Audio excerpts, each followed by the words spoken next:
el ángel de Jehová. Y hoy vamos a abordar la teofanía con Balaam.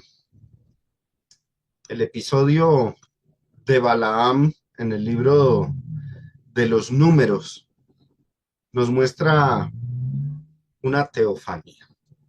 Sé que estaba yo con la duda en algún momento y les dije que en algún momento no consideraba una teofanía ese episodio con Balaam, pero después de revisar meticulosamente el, el, el texto, llego a la conclusión de que efectivamente aquí el caso es de una teofanía y que el ángel de Jehová que se le manifiesta a él no es un ángel común, sino una manifestación divina.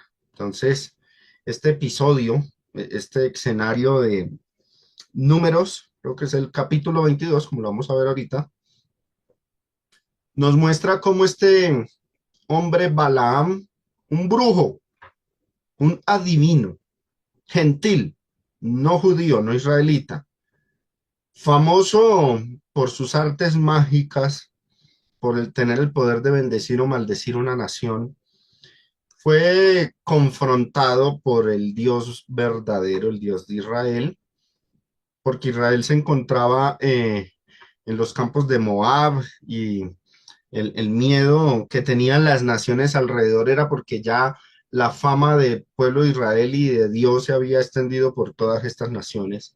Y eso condujo al rey Balac a buscar ayuda en este hombre, en Balaam.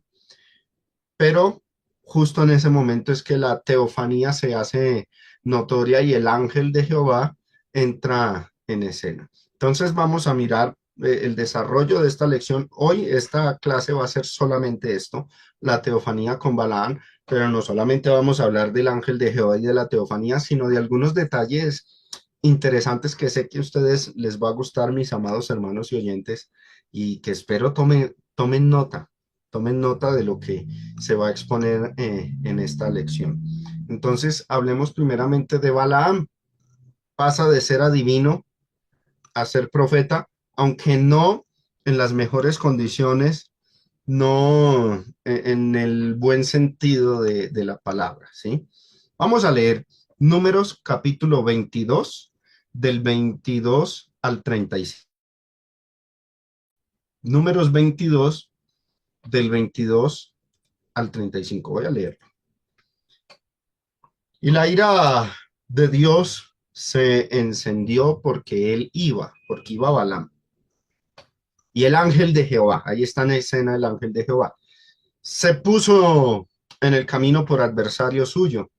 Iba pues él montando sobre su asna y con él dos criados suyos. Y dice el verso que sigue, y el asna vio al ángel de Jehová que estaba en el camino con su espada desnuda en su mano, y se apartó el asna del camino, iba por el campo, entonces azotó Balaam al asna para hacerla volver al camino.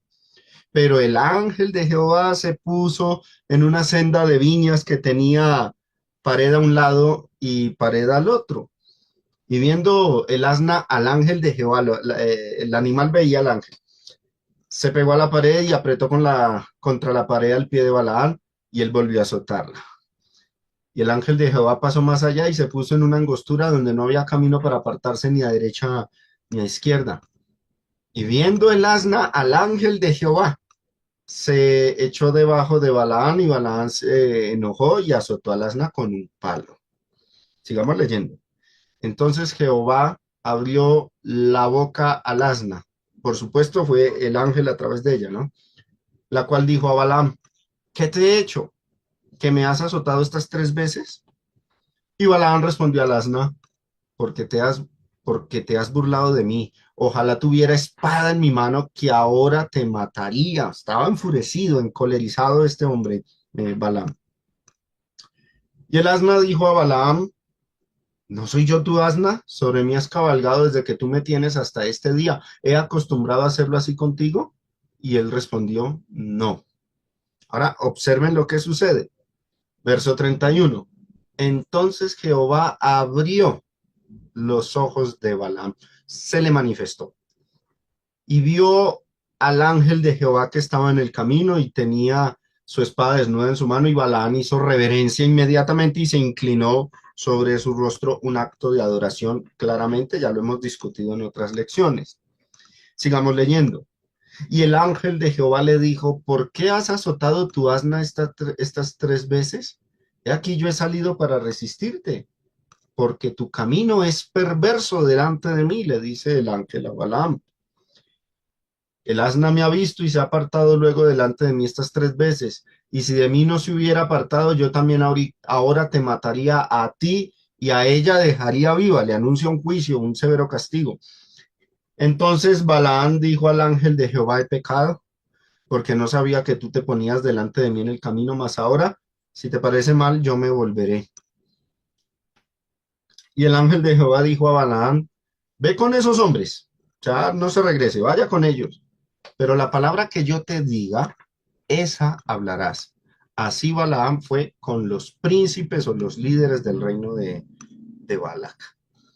En el momento, en el momento que ocurre aquí toda esta historia con Balaam, Israel, mis amados hermanos, el pueblo de Israel, se encontraba acampando en los campos de Moab. Israel estaba librando guerras con todas las naciones que estaban en la tierra prometida. Estaba al otro lado del Jordán, enfrente de Jericó, y el pueblo de Israel ya había derrotado a reyes fuertes, reyes poderosos que tenían invadida esa zona. Por ejemplo, ya habían derrotado al rey Seón, el rey de los amorreos, que pongo una imagen pues, que uno encuentra por internet ahí en pantalla como para tener una idea, ¿no?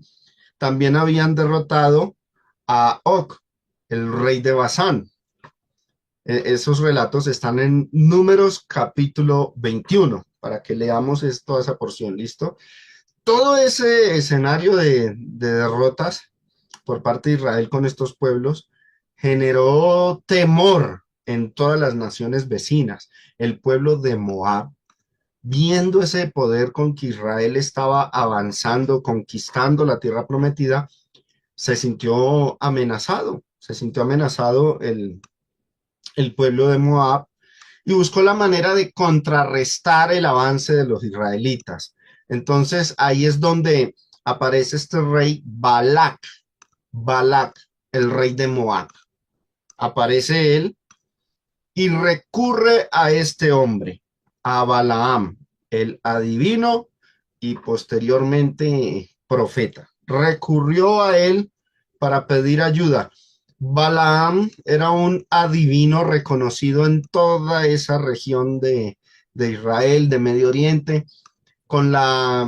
Este rey va con la esperanza de que Balaam le ayude de alguna manera mediante maldiciones o conjuros que este adivino y brujo hacía, y tenía mucha fama eh, en en toda esa zona, porque este rey quería derrotar a Israel. Preguntémonos y ahondemos un poco más acerca de este personaje Balaam. ¿Quién era? ¿Quién era realmente? Yo les estoy diciendo ahí Balaam, el adivino y profeta, pero vamos a ver la Biblia que nos dice al respecto. Por supuesto, era un reconocido adivino o brujo o chamán, como le quieras llamar, en esa época, en ese momento. ¿De dónde sacamos esa idea?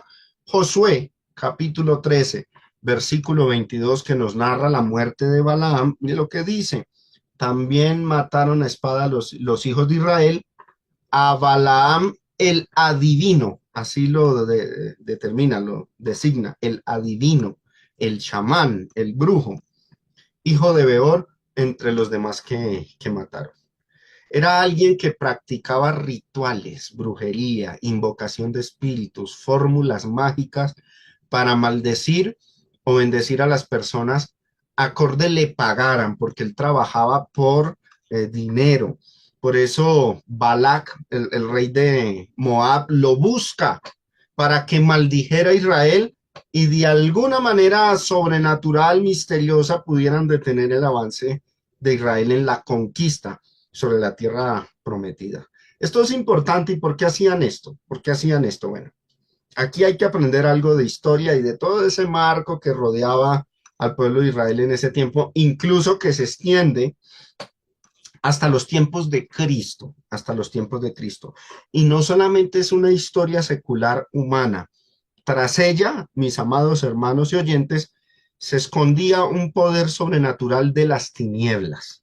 Satanás estaba totalmente activo, sus huestes espirituales también, y obraban de manera sobrenatural en todo ese periodo de tiempo, y así duraron hasta que vino Cristo y vence a Satanás. Entonces, en todo ese periodo de tiempo, lo que nosotros vemos, los indicios que la Biblia nos da, es que los adivinos, los brujos, los chamanes abundaban en la antigüedad. La ley de Moisés, de hecho, en sus estatutos, prohíbe la adivinación, la hechicería, el consultar espíritus. ¿Por qué lo prohíbe? Porque eran acciones reales, no eran mitos, no eran fantasías, no eran supersticiones, eran hechos verídicos reales. En aquel entonces los hombres podían consultar con los espíritus, con los demonios, y los demonios se manifestaban. El papel de estos mediums, de estos hechiceros o adivinos como Balaam, era interpretar sueños, señales. Acuérdense que también en el libro de Daniel se nos dice que cuando Daniel estaba en Babilonia y también los persas incluso tenían sus propios agoreros, los intérpretes de sueños, los magos, los adivinos, los tenían, cada imperio tenía estos personajes, eran muy comunes, muy conocidos en todo ese periodo de la antigüedad. Entonces, el papel de ellos era eso, revelar, explicar sueños, visiones o hacer conjuros para que una nación pudiera vencer otra nación, un reino pudiera conquistar otro reino. Eso era lo que se creía en aquella época y no una creencia muy supersticiosa, sino que había realidad impregnada en esa creencia, porque hasta la misma Biblia nos muestra que detrás de los reinos habían entes espirituales de maldad que regían estos reinos. Podemos leer nomás Daniel capítulo 10, donde el príncipe de Persia se le opone a un ángel que habla con Daniel, y el príncipe de Persia es una entidad, un espíritu que está tras el reino de Persia, y luego dice que iba a venir el príncipe de Grecia, no refiriéndose a un rey, a un ser humano, sino a la entidad que estaba detrás del reino de Persia. La misma Biblia en el libro de Apocalipsis nos dice que de la cuarta bestia, que es el cuarto reino que perseguía a los santos y los vencía, el que le dio el poder, el dominio era Satanás, el dragón le dio su poder y gran autoridad. Detrás de ese cuarto reino estaba Satanás. Entonces, son detalles, hermanos, que la Biblia arroja y que cuando uno junta todas estas piezas, va comprendiendo mejor la situación no solamente cultural, sino espiritual de aquel periodo de tiempo, en la era patriarcal y también en la dispensación mosaica, porque recuerden, una vez viene Cristo, Cristo venció a las potestades, a los principados, a todos los somete bajo su poder, y pues esto empieza, esta fuerza espiritual satánica, las huestes de las tinieblas, desde entonces empiezan a decaer en esa forma en que ellos operaban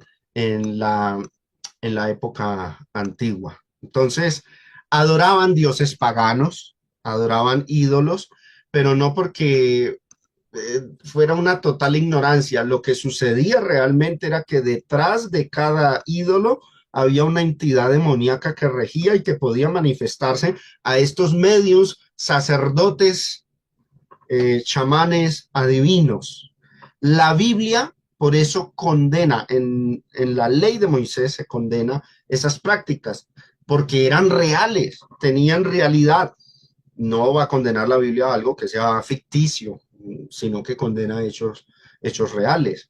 Entonces, la mayoría de los casos, estos adivinos trabajaban bajo idolatría, adorando demonios, adorando entes espirituales que los representaban con ese ídolo y decían que era un dios, y entonces le ofrecían cierta clase de cultos, algunos cultos muy abominables, como el culto a Moloch, y eran influenciados por esos espíritus. Incluso, me atrevo a decir, eran estos chamanes o adivinos, eran poseídos por esos espíritus demoníacos.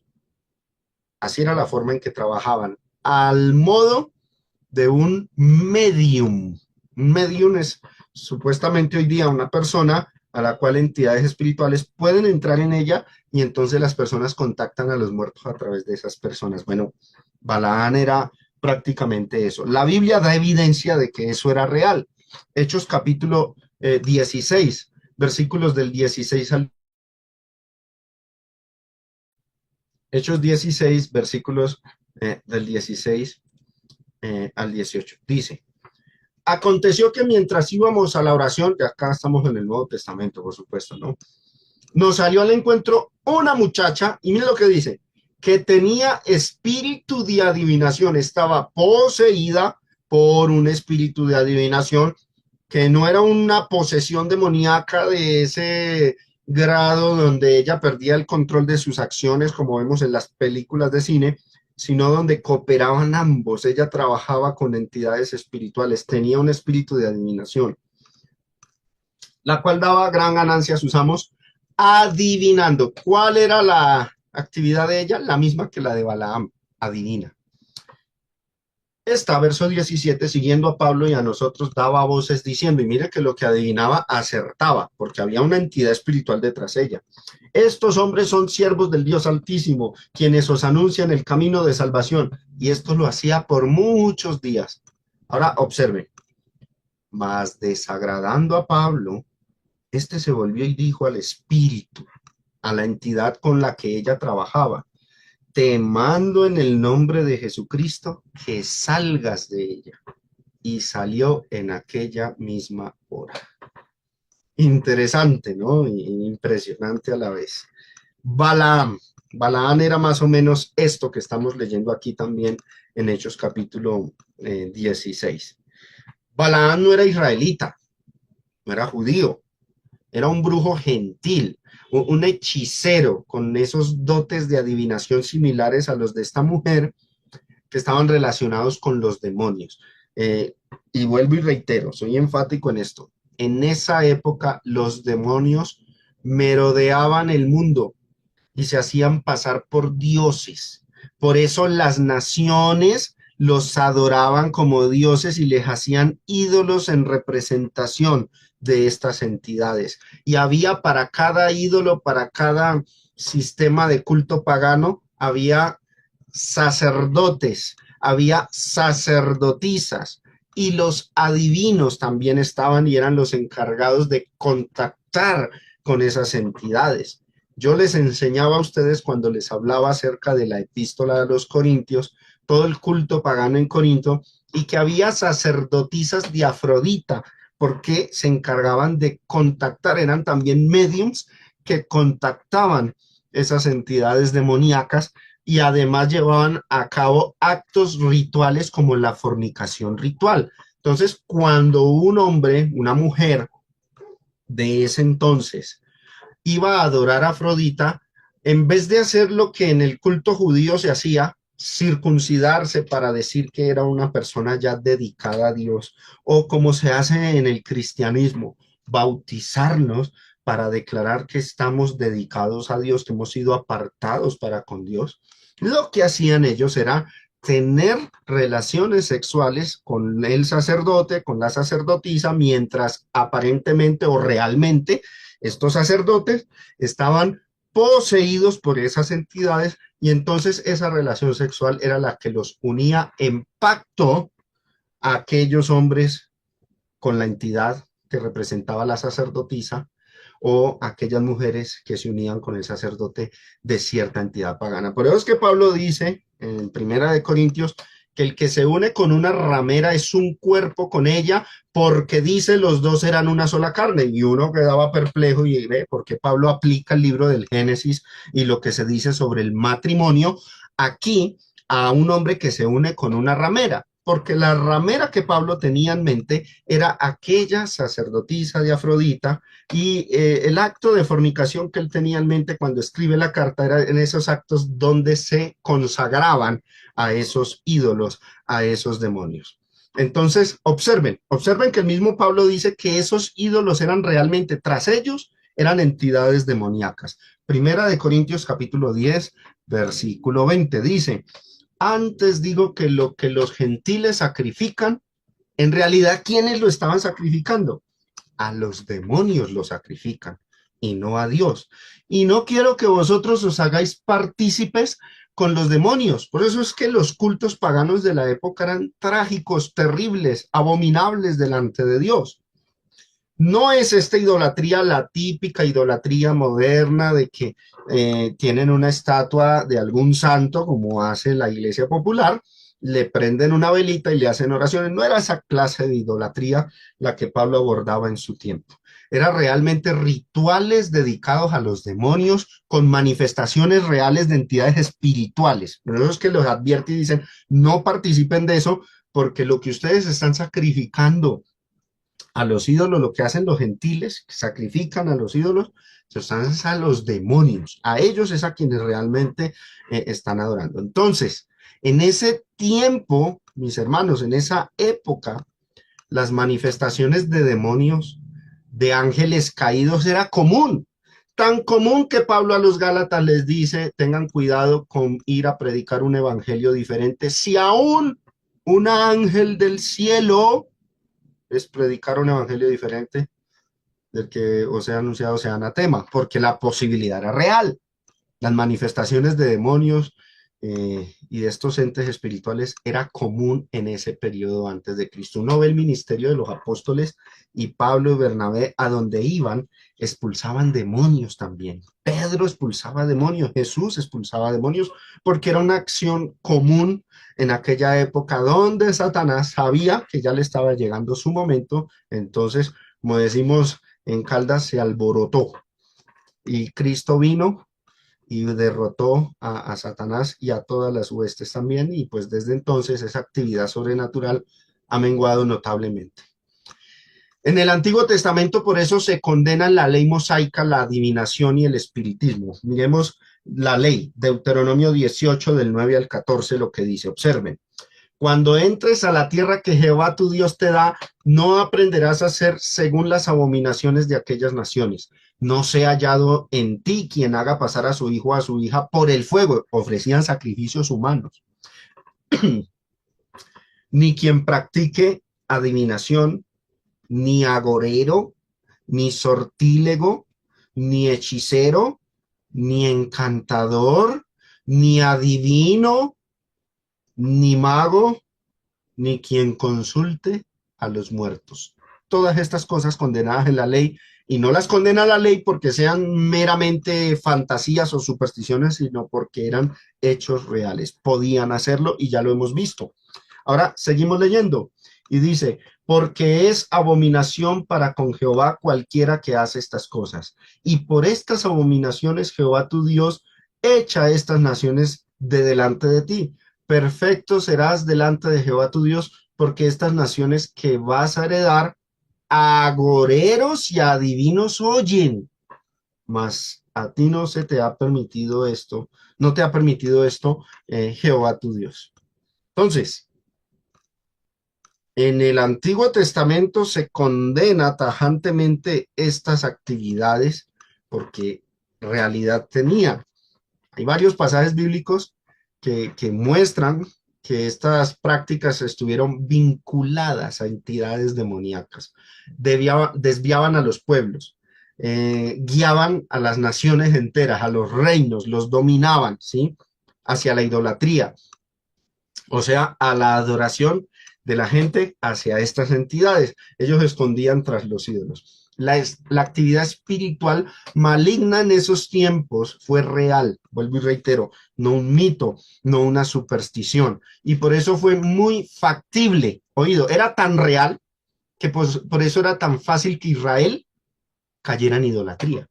Porque es que si fuera ficticia, yo siempre me he preguntado, si esto no existió, si estas manifestaciones sobrenaturales de entes espirituales no hubiese sido real, hubiese sido muy difícil que Israel, después de ver que el mar se abrió, después de todos los milagros que Dios hace, y en cambio estas entidades no existen, no hay nada sobrenatural en ellas, cayeran en idolatría. ¿Pero por qué caían en idolatría?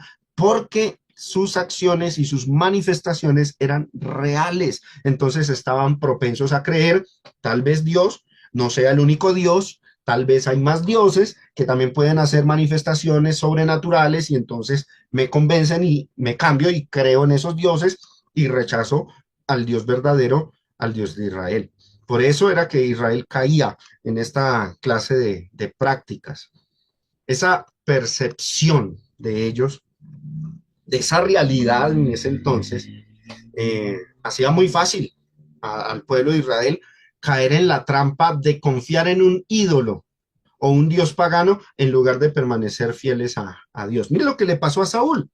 Primera de Samuel, capítulo 28, del 6 al 7, dice, y consultó Saúl a Jehová, pero Jehová no le respondió ni por sueños, ni por Urim, ni por profetas. O sea, Dios se alejó de Saúl. ¿Qué opción vio, qué opción factible vio Saúl para obtener respuesta a sus inquietudes? Verso 7. Entonces Saúl dijo a sus criados, búsquenme una mujer que tenga espíritu de adivinación para que yo vaya a ella y por medio de ella pregunte. Y sus criados le respondieron, he aquí una mujer en Endor que tiene espíritu de adivinación y le presentan esta pitonisa, esta bruja que trabajaba con entes espirituales. Entonces, era una realidad, mis hermanos, este tipo de actividad demoníaca sobrenatural en aquella época. Ahora, volvamos a lo de Balaam.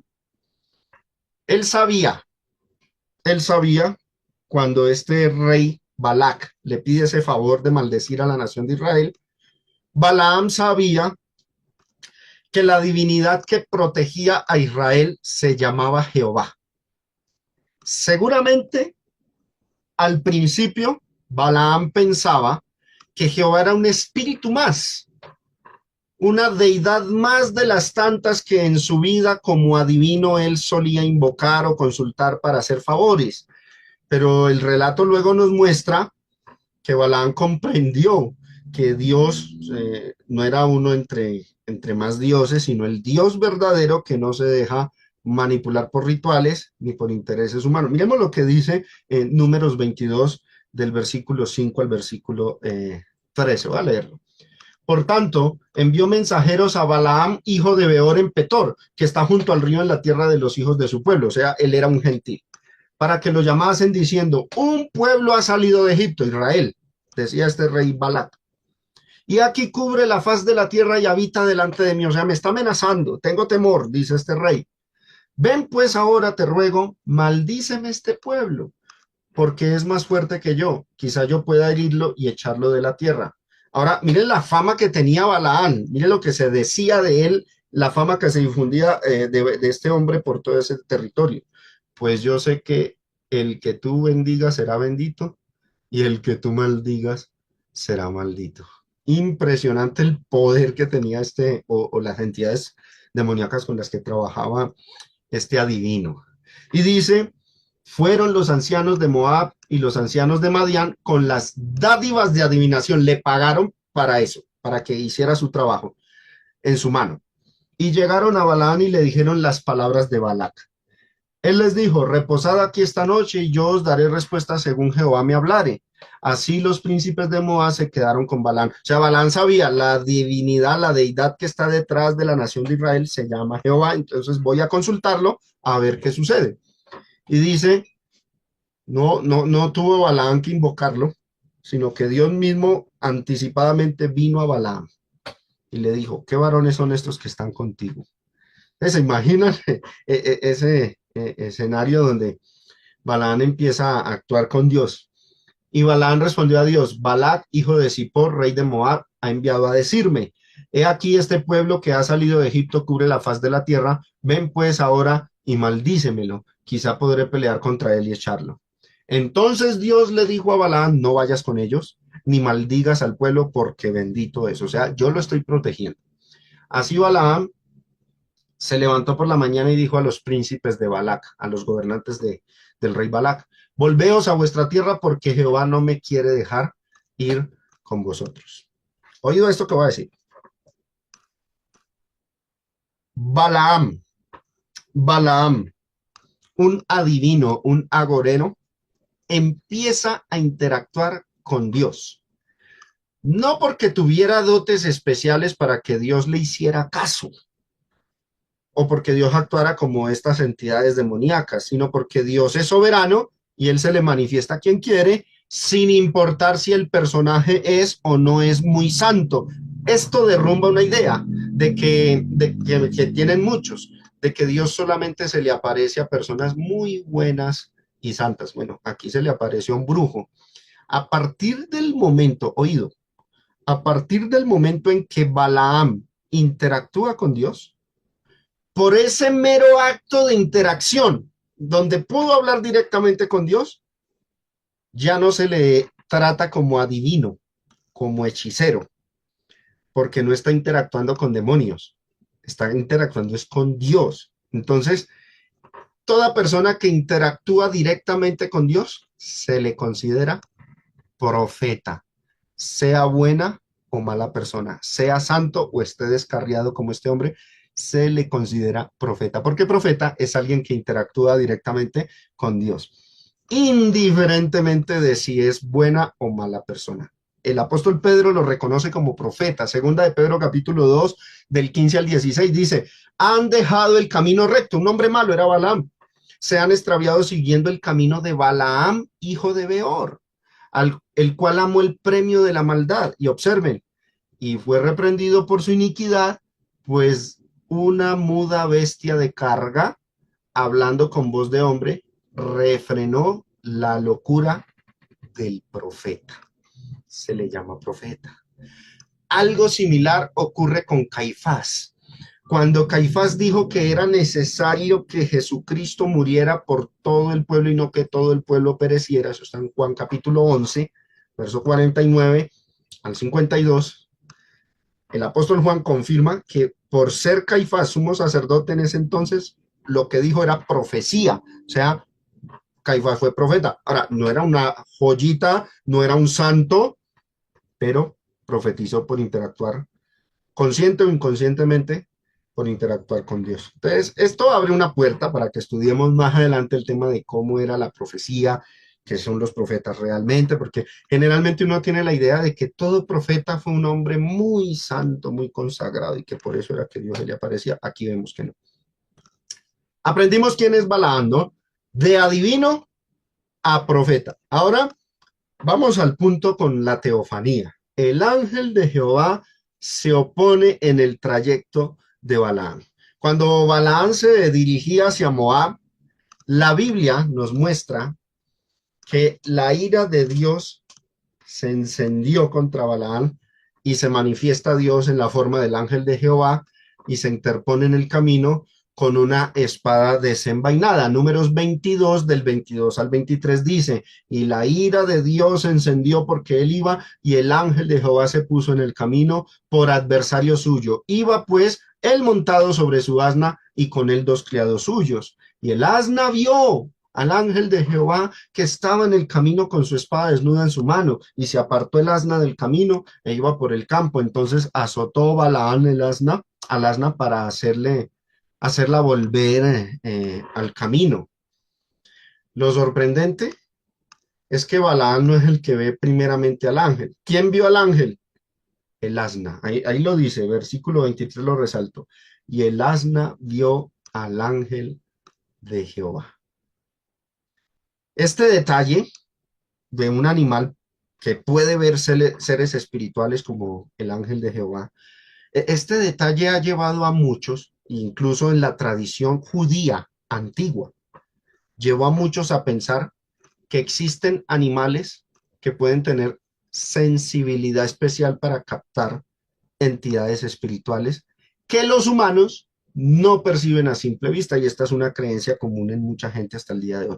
Pero en la antigüedad había culturas enteras que creían eso y atribuían a ciertos animales esa capacidad. Por ejemplo, en Egipto, los gatos eran sagrados, eran venerados porque se creía que podían detectar presencias invisibles, demoníacas y proteger contra espíritus malignos a toda una sociedad. Por eso veneraban mucho a los gatos en Egipto. Hay estatuas hasta de gatos. Creo que Osiris es uno de los dioses que tiene una forma de mitad gato y mitad hombre. Ahora, el relato bíblico Aquí lo que estamos viendo descarta esa posibilidad. El relato bíblico, aunque no está buscando aquí enseñar que los animales ven espíritus, ven ángeles, lo deja como algo posible. Porque el asna vio a quién, vio al ángel de Jehová, mientras que Balaán no lo notaba. Ahora, lo que interesa aquí no es estas creencias que pues nos salimos un poco del tema, que la Biblia no niega de manera rotunda tampoco, pero lo que nos interesa aquí es lo que se dice en este versículo 31, Números 22:31. Entonces Jehová abrió los ojos de Balaam. Abrió los ojos. Esa es una frase, hermanos, oído. Esa frase, abrió los ojos, es un modismo hebreo. Y espero recuerden lo que les he enseñado sobre esta figura de lenguaje. Un modismo. No es que literalmente Balaam fuese montado sobre un asna con los ojos cerrados y entonces llegó Dios y le abrió los ojos. No, no, no, no hay que interpretar la frase de manera literal. El término abrió los ojos significa simplemente que Dios le permitió, le concedió el permiso de verlo sobrenaturalmente. Dios se le manifestó de manera visible, es lo que quiere decir la frase. Lo que el ángel lo que ve en Balaam es al ángel de Jehová y el ángel le advierte que eso que trata de hacer es perverso y que Dios no lo va a permitir. El relato nos deja claro que el ángel de Jehová no es un mensajero celestial común, un ángel creado común y corriente, como ya lo he explicado en lecciones anteriores, sino una manifestación directa de la divinidad. Las palabras, la manera en que este ángel habla, muestran autoridad divina. Observen lo que vamos a ver aquí, versículo 32. Y el ángel de Jehová le dijo, ¿por qué has azotado tu asna estas 3 veces? He aquí yo he salido para resistirte. ¿Por qué razón? Le dice el ángel, porque tu camino es perverso delante de mí. Si no fuera un ser divino este ángel, si él fuera un ángel común, hubiera dicho, porque tu camino es perverso delante de Jehová. Hablaría de Dios en segunda persona, pero él utiliza la primera persona singular, porque tu camino es perverso delante de mí. O sea, ¿qué es lo que le está diciendo Balaam? Tú estás pecando contra mí, el ángel de Jehová. Interesante, esa autoridad divina, porque ningún ángel se puede atribuir el derecho de decir que los pecados los cometen contra él, ni un apóstol tampoco, sino es Dios. Dios es el que se está manifestando aquí en la forma de ángel. Ahora, más adelante también, verso que sigue, 33, dice, el asna me ha visto y se ha apartado luego delante de mí estas 3 veces. Y si de mí no se hubiera apartado, yo también ahora te mataría a ti y a ella dejaría viva. Y en el verso 34, entonces Balaam dijo al ángel de Jehová, he pecado, confiesa, porque no sabía que tú te ponías delante de mí en el camino, mas ahora si te parece mal, yo me volveré. Observen el verso 35. Prestemos atención a este. Y el ángel de Jehová dijo a Balaam, ve con esos hombres, lo dejo ir, pero no va a hacer caso a lo que ellos digan. O sea, usted no va a maldecir al pueblo.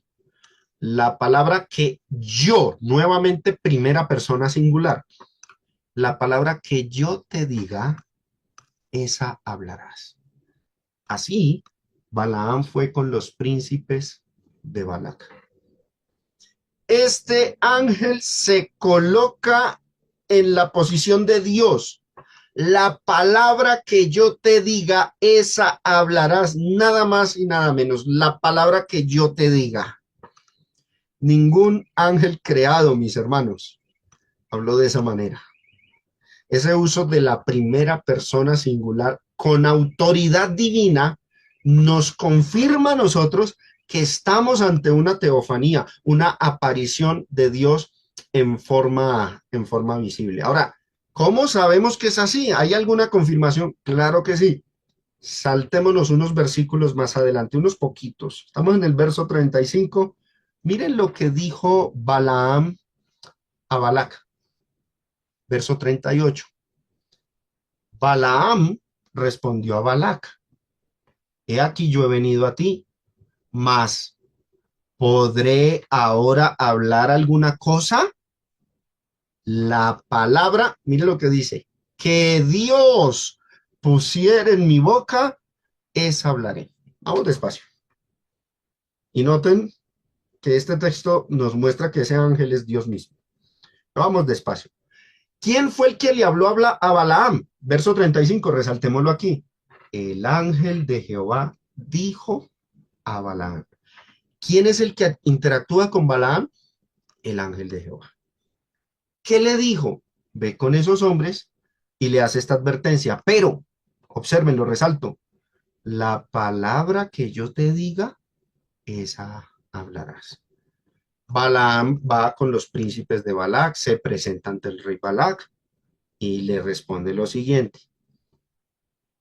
Yo he venido a ti, pero ¿será que puedo decir alguna cosa contra Israel? No, no puedo. ¿Por qué no puedo? Porque se me apareció el ángel de Jehová. Y observen, la palabra que Dios pusiera en mi boca, esa hablaré. Para Balaam, el ángel de Jehová era Dios mismo que se le había manifestado. Para el adivino, el ángel de Jehová era Dios. Él mismo lo estaba reconociendo aquí. La palabra que yo te diga, dice el ángel. Pero Balaam dice, la palabra que Dios me diga. Esto nos demuestra, hermanos, de una manera directa, que este ángel no es un ángel subordinado, sino la presencia misma de Dios que se reveló para mostrar su autoridad ante este hombre agorero que quería maldecir a Israel, ¿sí? Para culminar, pasan siglos, muchos siglos, llegamos a los días del profeta Isaías. Hasta aquí, hasta donde vamos, ya hemos, hermanos, estudiado el ángel de Jehová desde el Génesis hasta el Éxodo, el Pentateuco. Ya estamos culminando el Pentateuco y estamos detectando las manifestaciones teofánicas de este ser, el ángel de Jehová. Pero pasan los siglos y vamos al tiempo de Isaías, unos 100 años antes del cautiverio babilónico. Y, hermanos, Isaías recuerda, cita todo el rescate de Dios que hizo con Israel cuando lo sacó de Egipto, toda esa historia del Éxodo, todo este tiempo, este periodo de tiempo del que hemos estado estudiando. Y Isaías hace una declaración impresionante. Isaías reconoció la divinidad del ángel de Jehová en uno de sus textos. Hasta aquí, como les digo, hemos abordado todo lo que es Génesis, Éxodo y el Pentateuco en cuanto al ángel de Jehová. Pero el profeta Isaías, en el año 800 más o menos antes de Cristo, 700 antes de Cristo, cuando recuerda ese periodo de tiempo de Moisés, de Josué, de Balaam, pone al ángel de Jehová a la par con Dios. Lo reconoce como incluso como una de las tres personas de la divinidad, Padre, Verbo y Espíritu Santo. Así lo menciona, así lo expone explícitamente. Voy a leerles el texto. Isaías 63, del 8 al 14. Voy a ir leyendo y yo sé que ustedes van a ir detectando. Todavía no entro en materia de interpretación, pero yo sé que ustedes lo van a detectar. Versículo 8. Porque dijo, está hablando Dios, ciertamente mi pueblo son hijos que no mienten, y fue su Salvador. En toda su angustia de ellos, él fue angustiado, y el ángel de su faz los salvó. En su amor y en su clemencia los redimió y los trajo y los levantó todos los días de la antigüedad. Mas ellos fueron rebeldes e hicieron enojar ¿a quién? A su Santo Espíritu, por lo cual se les volvió enemigo y él mismo peleó contra ellos. Pero se acordó de los días antiguos de Moisés, va la época, refiere eso, de su pueblo, diciendo, ¿dónde está el que les hizo subir del mar con el pastor de su rebaño? ¿Dónde el que puso en medio de él su Santo Espíritu, la tercera persona de la divinidad, el que los guió por la diestra de Moisés con el brazo de su gloria? ¿Se acuerdan que fue el ángel de Jehová en una columna de fuego? El que dividió las aguas delante de ellos, haciéndose así nombre perpetuo, el que los condujo por los abismos como un caballo por el desierto sin que tropezaran. El Espíritu de Jehová los pastoreó. como a una bestia que desciende al valle, así pastoreaste a tu pueblo para hacerte nombre glorioso. Vamos a mirar unos detalles aquí. Primer detalle, Isaías menciona las tres personas de la divinidad aquí. La primera, voy a resaltar esta frase, versículo 8, porque dijo, ciertamente, y miren lo que resalto, mi pueblo son hijos que no mienten, y fue su salvador. Cuando Dios se refiere a Israel como mi pueblo y los menciona como hijos, obviamente está aludiendo a la persona del Padre, porque ellos son los hijos y Dios es su Padre. Es a esa persona a la que se refieren estas líneas. Mi pueblo, el que dice mi pueblo son mis hijos, la persona que los llama hijos, por supuesto, es el Padre. Es la lógica, ¿no? Que no mienten y fue su salvador. Luego, versículo 9, en toda angustia de ellos él fue angustiado y hay otra persona y el ángel de su faz lo salvó. ¿Quién es este ángel de su faz? El ángel de Jehová. Es una persona divina. ¿Saben por qué? Porque dice, los salvó. ¿Qué ángel o qué ser humano puede salvar? Pero este ángel tiene el poder de salvar y de hecho los salvó. En su amor y en su clemencia los redimió, los trajo y los levantó todos los días de la antigüedad.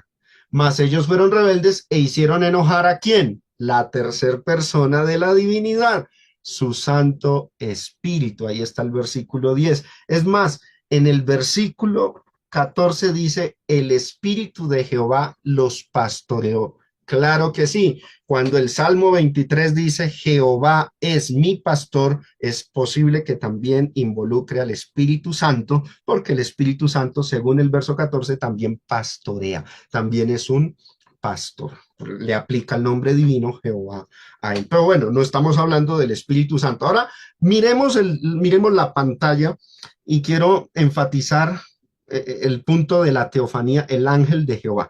Miremos ese versículo 9 más de cerca. Dice, en toda su angustia de ellos, él fue angustiado y el ángel de su faz lo salvó. Vamos a prestar atención a esa palabrita. ¿Qué significa eso de el ángel de su faz? Bueno, miremos esa palabra. Faz. Es una palabra hebrea, es un término hebreo. Faz en hebreo es panem. Ese es el término. O sea, literalmente, realmente en el hebreo, la frase ángel de su faz es esta. Malak panao o panem, ¿sí? Esa es la raíz. Malak, recuerden que el término malak es hebreo, traduce ángel al idioma español. Yo ya lo he explicado. Malak paneo, o sea, panem, faz. ¿Qué significa esa palabra faz? Porque dice el ángel de su faz. ¿Qué significa la palabra faz? Bueno, vamos a mirar este léxico, el diccionario Vine, diccionario expositivo de palabras hebreas y arameas, y noten que ahí abajo en la referencia pongo el número de la palabra hebrea para los que gusten confirmar esto o busquen en otros léxicos que tengan esta nomenclatura, busquen el término y se den cuenta lo que significa el término faz. Panem traduce rostro, faz, cara. ¿Qué quiere decir ya la frase? ¿Qué es el ángel de Jehová? Es aquel mensajero que tiene el rostro, la cara o la faz de Dios. O sea, es el resplandor de la gloria de Dios. O sea, el ángel de Jehová tiene el rostro, es lo que dice, realmente lo que significa el término. Miremos la definición que da más amplia, que da este léxico. Dice, en su acepción más básica, la connotación de la palabra, la más elemental, el nombre se refiere a la cara de algo. Primero se refiere al rostro humano.